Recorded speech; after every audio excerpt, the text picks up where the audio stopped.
आदाब viewers, catch up cricket के नए एपिसोड के साथ मैं हूं डॉक्टर हफीज आवान और मामूल के मुताबिक साथ देंगे तौसीफ सत्ती ऑकलैंड न्यूजीलैंड से। मनशा भाई आज फिर मिसिंग हैं। खैर बहुत जल्द वापस आएंगे। तो लास्ट टाइम भी बहुत सारे लोगों ने पूछा कि जी मनशा भाई के बगैर आप काफ़ी अधूरे अधूरे से लग रहे हैं। तो इंशाल्लाह बहुत जल्द वापस आ जाएंगे, हमारे साथ ही होंगे। और आज हम पीएसएल की जिस टीम को कवर करने जा रहे हैं वो है क्वेटा ग्लेडिएटर्स, पांचवी टीम। और उसके बाद एक और प्रोग्राम हमारा होगा छठी टीम के लिए। तो आज हम क्वेटा ग्लैडिएटर्स को कवर करेंगे। जब 2016 में ये पीएसएल स्टार्ट हुई थी तो क्वेटा ग्लैडिएटर्स शायद स्टार्टिंग में अननोन काइंड ऑफ कमोडिटी थी। लोग नहीं समझते थे कि क्वेटा, चूंकि क्वेटा से प्लेयर्स इंटरनेशनल या नेशनल लेवल पे भी बहुत कम प्रोड्यूस हुए, तो शायद किसी को ये उम्मीद नहीं थी कि क्वेटा ग्लैडिएटर्स इतना अच्छा परफॉर्म करेगी।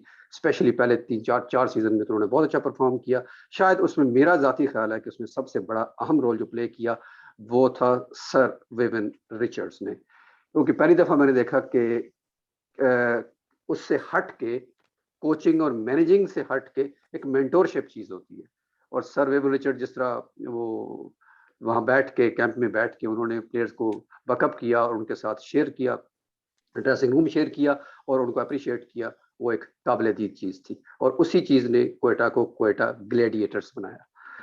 तो हम इस टीम को कवर करते हैं। राइट अवे सती साहब के पास चलते हैं। इनके कोच हैं मोइन खान। और थोड़ा सा मैं आपको बताता चलूं कि 2019 की ये टीम विनर है।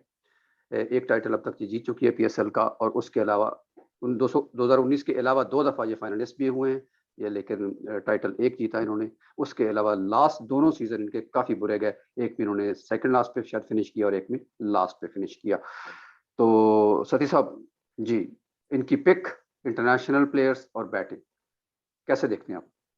अच्छा, एक तो बैटिंग में इन्होंने जो है ना वो क्या कहते हैं, जो ओवरसीज प्लेयर्स पकड़े हैं मेरे ख्याल है कि बड़े जबरदस्त पकड़े।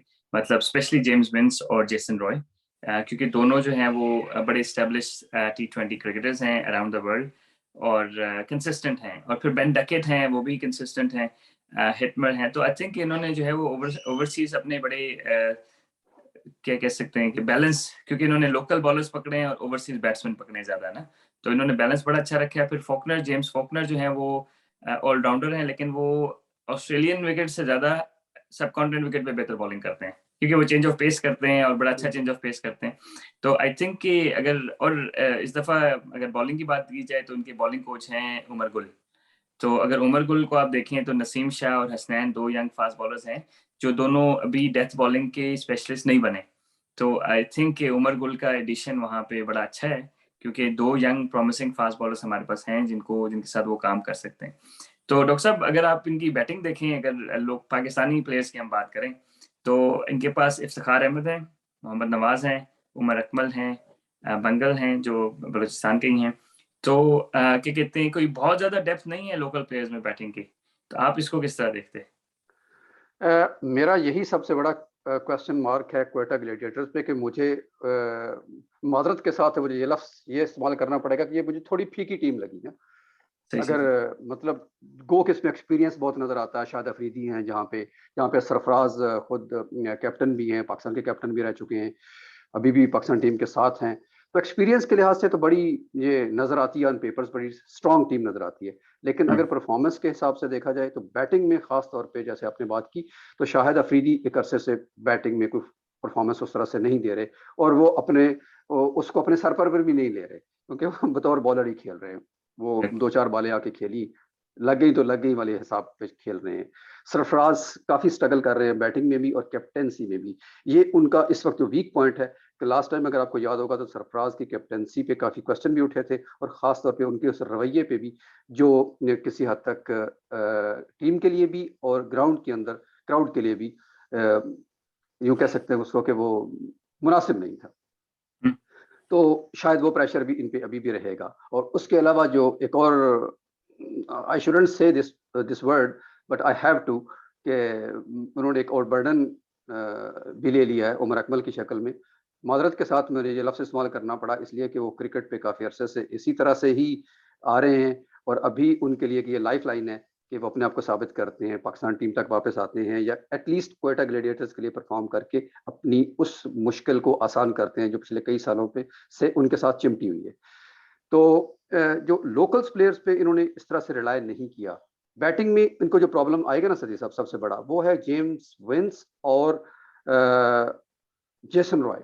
ये शुरू में अवेलेबल नहीं है। शुरू के मैचेस में अवेलेबल ना होने की वजह से इनका प्रेशर बहुत ज्यादा बढ़ जाएगा, जिसको कवर करने के लिए आई थिंक कि इनके पास है तो सही। एहसन अली है कराची के, 61 मैचेस खेले हुए हैं, 125 का स्ट्राइक रेट है, इनिंग्स को कैरी कर सकते हैं, थोड़ा लंबा लेके जा सकते हैं। उसके अलावा जो आपने ऐसे नाम लिया बेन डकेट का, तो वो मुझे वो प्लेयर नजर आते हैं जिनके पास तजुर्बा भी है, हार्ड हिटर भी है, 135 ऑलमोस्ट 135 का स्ट्राइक रेट है उनका, और वो इनिंग को एंकर भी कर सकते हैं। तो मुझे लग रहा है कि ऐसे इनकी जैसे बैटिंग सारी शुरू में, कम से कम शुरू के मैचेस में, वो बेन डकेट के इर्द गिर्द ही रिवॉल्व करेगी। लेट्स सी कि कैसे जाते हैं। आप जो मैंने एक दो चीजें बात की, खासतौर पर सरफराज की कैप्टेंसी और उनकी फास्ट बॉलिंग, इसको किस तरह से देख रहे हैं? अच्छा डॉक्टर साहब, एक तो कैप्टेंसी में सरफराज को बहुत बड़ा एडवांटेज ये हो गया इस दफा कि एक तो शाहिद अफरीदी वहां मौजूद हैं और दूसरा उनके साथ सोहेल तनवीर वहां मौजूद हैं। अब शाहिद अफरीदी और सोहेल तनवीर ने मेरे ख्याल ऑलमोस्ट 400 मैचेस खेले हुए हैं, 400 के 350 400 मैचेस खेले हुए हैं और वेल रिस्पेक्टेड हैं और इस फॉर्मेट के दोनों स्पेशलिस्ट समझे जाते हैं। और उनको तीसरा बड़ा एडवांटेज ये है कि इफ्तिखार अहमद जो केपीके के बड़े सक्सेसफुल कैप्टन रहे हैं रिसेंटली, वो भी उनके साथ हैं।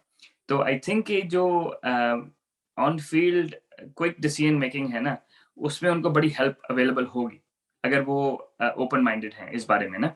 तो इफ्तिखार हो गए recently successful captain, Sohail Tanvir हो गए एक्सपीरियंस और शाहिद अफरीदी हो गए बहुत एक्सपीरियंस। सो आई थिंक कि सरफराज मेरा ख्याल है कि काफी काम रहेंगे इस दफा। जो फ्रस्ट्रेशन उनके इन पास थी वो बिल्कुल बजा थी, लेकिन अभी जो उनके साथ जो सीनियर प्लेयर्स हैं वो ऐसे हैं कि जो उनको हेल्प आउट कर सकते हैं ऑन द फील्ड। तो आई गेस कि फ्रस्ट्रेशन शायद कम नजर आए इस दफा मेरे हिसाब से। जहां तक फास्ट बॉलिंग का ताल्लुक है तो क्या कहते हैं हसनैन, नसीम शाह दोनों क्या कहते हैं और सोहेल तनवीर ऑब्वियसली एक्सपीरियंस है, मेरा ख्याल है कि नया गेंद करेंगे और डेथ में करेंगे। नसीम शाह ने जो रिसेंटली T20s खेले हैं पिछले साल में, उन्होंने नया गेंद बहुत अच्छा किया, लेकिन क्वेश्चन मार्क्स जो हैं वो डेथ बॉलिंग पे आएंगे। हसनैन अभी ऑस्ट्रेलिया में खेल के आए हैं, अगेन उन्होंने भी नया गेंद बड़ा अच्छा किए, लेकिन बैक एंड पे जो है वो ये दोनों रन देते हैं। इवन सोहेल तनवीर भी लास्ट फ्यू इयर्स में रन दे रहे हैं। तो इंटरेस्टिंग ये होगा कि फोकनर को ये किस तरह यूज करते हैं, फोकनर को ये डेथ पे यूज करते हैं या फोकनर के ऊपर। अगर एज अ बॉलिंग पैकेज आप देखें तो अगर फास्ट बॉलर्स की बात करें तो फोकनर है, हसनैन है, नसीम शाह है और सोहेल तनवीर हैं। तो ये चार इनके पास फास्ट बॉलर्स हैं, जिसमें Faulkner probably is all-rounder, like bowling all-rounder. Sohail Tanvir थोड़ी बहुत बॉलिंग कर लेते हैं, बैटिंग कर लेते हैं सॉरी।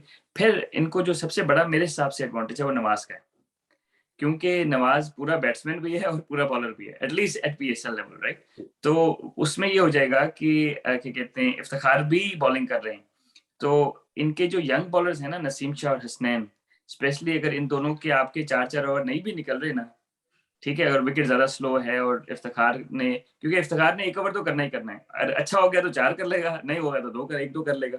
तो अगर आप उनका उस हिसाब से कॉम्बिनेशन देखें तो उनको एडवांटेज बड़ा ये है कि उनके 2 जेन्युइन बैट्समैन बॉलिंग कर सकते हैं, ठीक है, और फिर उनके जो है वो सुहेल तनवीर, शाहिद अफरीदी और फॉकनर 3 जेन्युइन बॉलर्स बैटिंग कर सकते हैं। तो अच्छा, आई यानी थिंक जी जी, आई आपकी थिंक पिक ये इनकी है कि ये बैटिंग। ऑलराउंडर्स पे मुश्तमिल टीम ज्यादा है एज कम्पेयर टू स्पेशलिस्ट। हाँ, देखिए डॉक्टर साहब, ऑलराउंडर्स का ही होता है कि ज्यादातर टीम्स जो जनरली पाकिस्तान में world around the world allrounders होते हैं, बॉलिंग ऑलराउंडर्स ज्यादातर मेरे सामने ना, ठीक है। लेकिन इनके पास ये है कि 2 जेन्युइन बैट्समैन हैं जो बॉलिंग करते हैं, बैटिंग ऑलराउंडर हैं, और 3 बॉलिंग ऑलराउंडर हैं। तो उसका मतलब ये है कि ये 9वें नंबर तक तो इनकी बैटिंग स्ट्रांग होगी, and this is a huge plus, क्योंकि जब इनको 30 रन करने होंगे तो वो फिर प्लेस को ऊपर नीचे कर लेंगे। तो as a package I think my probably concern would be there fielding, जिस पे हमने जिक्र नहीं किया, क्योंकि जो हमारे लोकल प्लेयर्स हैं ना, Iftikhar moves well on the field, ठीक है, बाकी Nawaz is okay, he is well moves well. Umar Akmal पे क्वेश्चन होगा, शाहिद अफरीदी पे क्वेश्चन होगा, सोहेल तनवीर पे क्वेश्चन होगा, इवन हमारे जो हसनैन और नसीम शाह भी, they are not the best of the fielders. Similarly with Faulkner is 33, 32, 30, never had 31, 32 के, लेकिन he's grown older a lot quicker. तो फिर ये है जो ओवरसीज प्लेयर है ना, जेसन रॉय और ये सारा जो ग्रुप है, उन्होंने फील्डिंग हमारी पिक करनी पड़ेगी, क्योंकि मेरा ख्याल है कि फील्डिंग का इन्हें डिसएडवांटेज है। आप समझ लें कि 10 रन का इनको डिसएडवांटेज होगा किसी भी अच्छी फील्डिंग टीम के खिलाफ। अच्छा ठीक है, एक बात, आप जब हम मुल्तान की टीम को कवर कर रहे थे उस वक्त आपने एक बात की थी कि जी मुल्तान ने लास्ट ईयर इतने पिक कर लिए थे स्पिनर्स के, उनके पास उनको मुश्किल पेश आ गई थी ना खिलाना जी उनको, 3 या 4 स्पिनर्स। इस वक्त अगर हम क्वेटा ग्लेडिएटर्स को देखते हैं तो ये भी कुछ ऐसी ही सूरत हाल से दो चार है। शायद अफरीदी हैं, वो अल्टीमेटली खेलेंगे ही खेलेंगे, तो बॉलर हैं, लेग स्पिन है, उनके साथ नवाज लेफ्ट आर्म स्पिनर हैं, और उसके अलावा जो उनके अफगानिस्तान से उन्होंने पिक किया है इंटरनेशनल यानी ओवरसीज प्लेयर, वो है Noor Ahmad, is a very good left arm spinner. Okay, उनके बेल्ट में अभी बहुत ज़्यादा मैच तो नहीं है, 33 मैचेस हैं, लेकिन उनकी इकानमी बहुत अच्छी है 7.23 की, और नवाज की इकानमी है 7.41 की।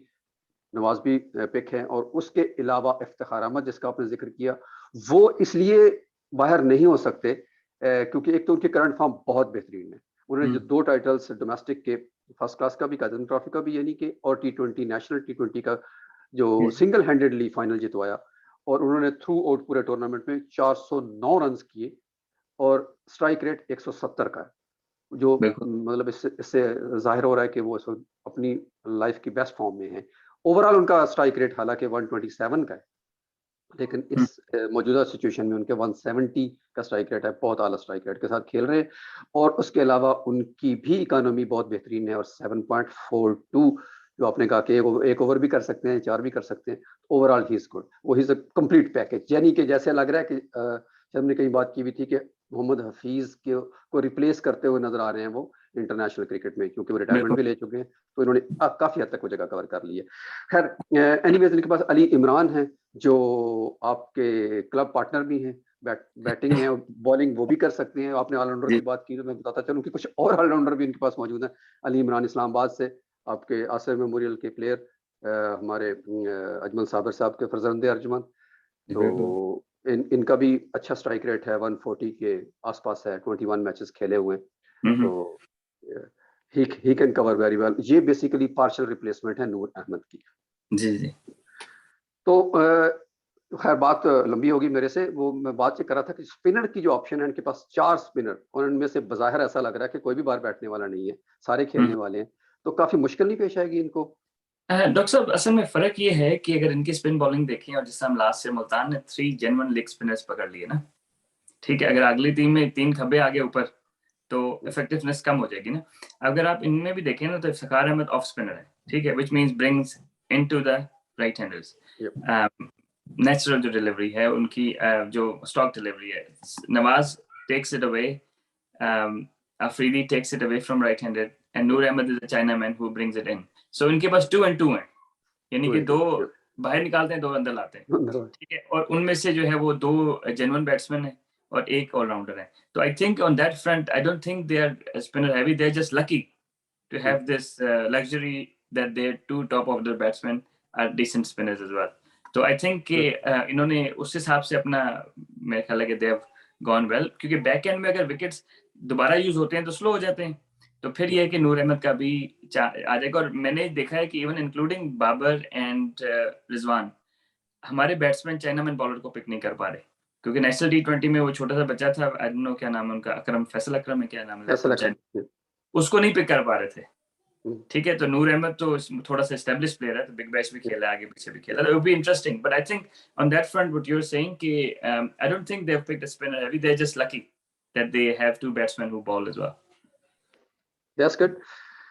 ठीक है जी, ये मेरा ख्याल है कि इसके साथ ही आज का ये प्रोग्राम क्वेटा ग्लैडिएटर्स का ख़त्म करते हैं। होपफुली आपको कुछ ऐसी इन्फॉर्मेशन ज़रूर मिली होंगी जो आपके लिए कारआमद साबित होंगी जब आप मैच को देखेंगे। कुछ और ऐड करना चाहेंगे सैयद साहब, या इसको वाइंड अप ये करें? कि जैसा कराची के लेग है ना, तो they might struggle first few games, but they will get better on older pitches. जो यूज्ड पिचेस है ना, उसमें ये टीम सबसे ज्यादा डेंजरस होगी, क्योंकि इनके पास सारे स्पिन बॉलिंग ऑप्शंस हैं और बड़े वेरिएबल डिफरेंट किस्म के स्पिन बॉलर्स हैं सारे। That's good, thank you so much for this edition ji. ठीक है, अब आपसे इजाज़त चाहते हैं, इंशाल्लाह बहुत जल्द फिर हाजिर होते हैं छठी टीम के साथ, लाहौर कलंदर्स। वो सिर्फ खैर उसकी बात हम उसी में करेंगे, लाहौर कलंदर्स की बात अगले एपिसोड में करते हैं। अल्लाह हाफिज़। अल्लाह हाफिज़।